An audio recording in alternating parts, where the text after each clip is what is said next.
قرآن زندگی ہے، دستور بندگی ہے، ایمان کی تازگی ہے، یہ دل کی روشنی، پڑھو قرآن پڑھو، پڑھو قرآن۔ اعوذ باللہ من الشیطان الرجیم، بسم اللہ الرحمن الرحیم، الحمد للہ رب العالمین، والصلاة والسلام علی محمد وعلی آلہ الطیبین الطاہرین المعصومین، واللعنۃ الدائمۃ علی اعدائہم اجمعین، اما بعد فقد قال اللہ سبحانہ وتعالی فی کتابہ المجید، بسم اللہ الرحمن الرحیم، یا ایہا الذین آمنوا اذکروا اللہ ذکرا کثیرا۔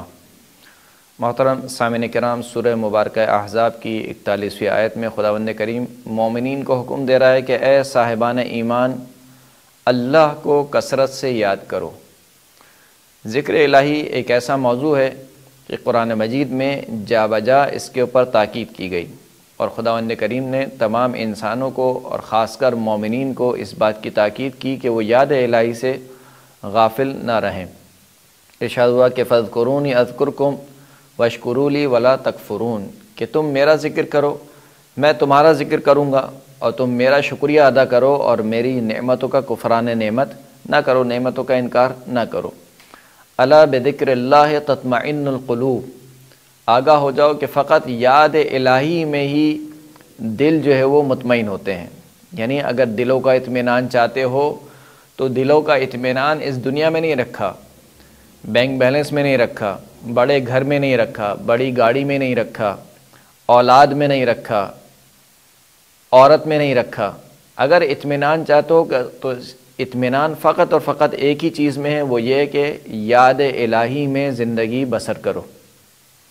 اور پھر اس کے بعد خداوند کریم شعر فرماتا ہے کہ جو شخص بھی اللہ کے ذکر سے دامن بچاتا ہے، دامن چراتا ہے، تو خداوند کریم ایک شیطان کو اس کے اوپر مسلط کر دیتا ہے، پس وہ شیطان اس کا ہمسایہ بن جاتا ہے۔ یعنی جہاں جہاں وہ ہوتا ہے وہاں وہاں شیطان ہوتا ہے۔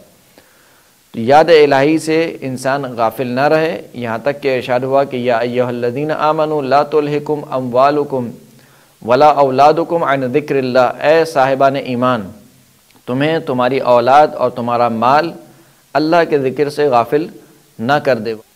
ایک دوسری آیت میں خداوند کریم ارشاد فرماتا ہے کہ ومن اعرض عن ذکری فإن له معیشۃ ضنکا ونحشرہ یوم القیامۃ اعمی، جو شخص بھی میرے ذکر سے دامن چوراتا ہے، اعراض کرتا ہے، تو میں اس کی زندگی کو اس کے اوپر تنگ کر دیتا ہوں اور اس کو قیامت میں اندھا محشور کروں گا۔ یعنی خداوند کریم کہہ رہا ہے کہ ہم قیامت میں اس کو اندھا محشور کریں گے۔ امام جعفر صادق علیہ الصلوۃ والسلام فرماتے ہیں کہ شیعتنا الذین اذا خلوا ذکروا اللہ کثیرا، ہمارے شیعوں کی ایک نشانی کیا ہے کہ ہمارے شیعہ وہ ہیں کہ جب وہ تنہائی میں ہوتے ہیں تو کثرت سے اللہ کو یاد کرتے ہیں۔ اللہ کو یاد کرنے کا مقصد کیا ہے؟ یعنی کیا انسان مثال کے طور پر تسبیح لے لے ایک ہاتھ میں اور پورے دن تسبیح پڑھتا رہے اور زبان پر ذکر الہی ہو، سبحان اللہ کی تسبیح ہو، الحمدللہ کی تسبیح ہو؟ یہ بھی ذکر کی ایک قسم ہے، لیکن یہ ذکر لسانی ہے۔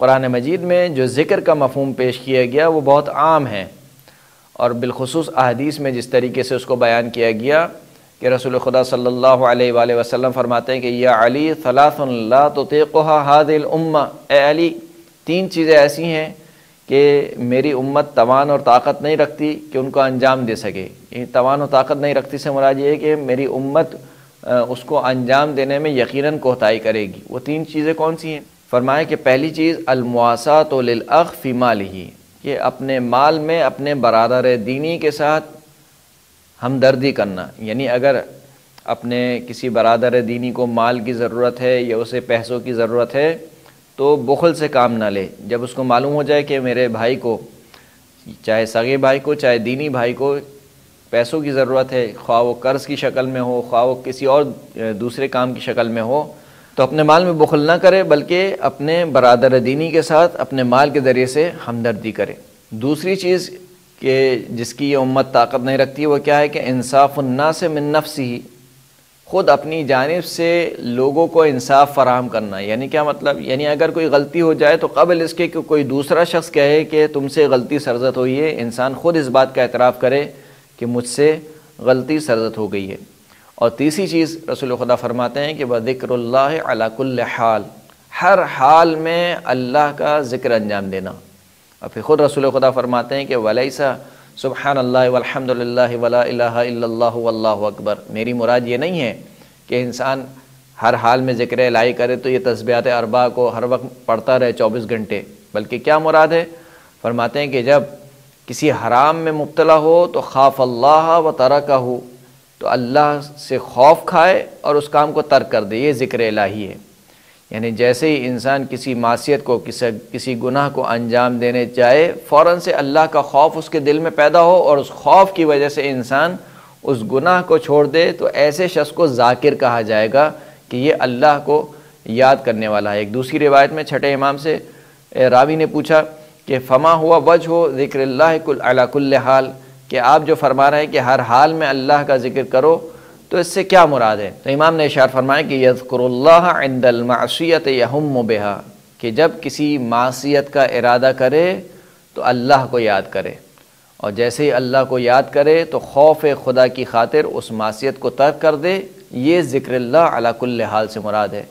فَيَحُولُ ذِكْرُ اللَّهِ بَيْنَهُ وَبَيْنَ تِلْكَ الْمَعْصِيَةِ، پس جیسے ہی وہ ذکر الہی اللہ کو یاد کرے تو یہ یاد الہی اس کے اور اس معصیت کے درمیان حائل ہو جائے، وہ معصیت کو انجام نہ دے۔ ایک دوسری روایت میں امام ارشاد فرماتے ہیں کہ من اطاع اللہ فقد ذکر اللہ وَإِن قلت صلاتہ وصیامہ وتلاوتہ، جس نے اللہ کی اطاعت کی بس اس نے اللہ کو یاد کیا، اگرچہ کہ اس کی نمازیں کم کیوں نہ ہوں، اس کے روزے کم کیوں نہ ہوں، اس کی تلاوت کم کیوں نہ ہو۔ یہاں پہ کم کیوں نہ ہو سے مراد کیا ہے؟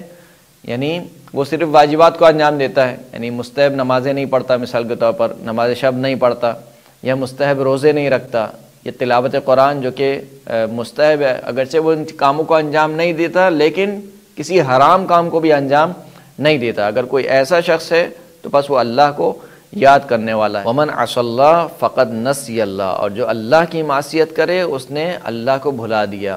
وَإِن كَثُرَتْ صَلَاتُهُ وَصِيَامُهُ وَتِلَاوَتُهُ، اگرچہ کہ اس کی نمازیں کتنی زیادہ کیوں نہ ہوں، اس کے روزے کتنے ہی زیادہ کیوں نہ ہوں، اور اس کی تلاوت قرآن کتنی ہی زیادہ کیوں نہ ہو۔ وآخر دعوانا ان الحمد للہ رب العالمین۔ ماہ رمضان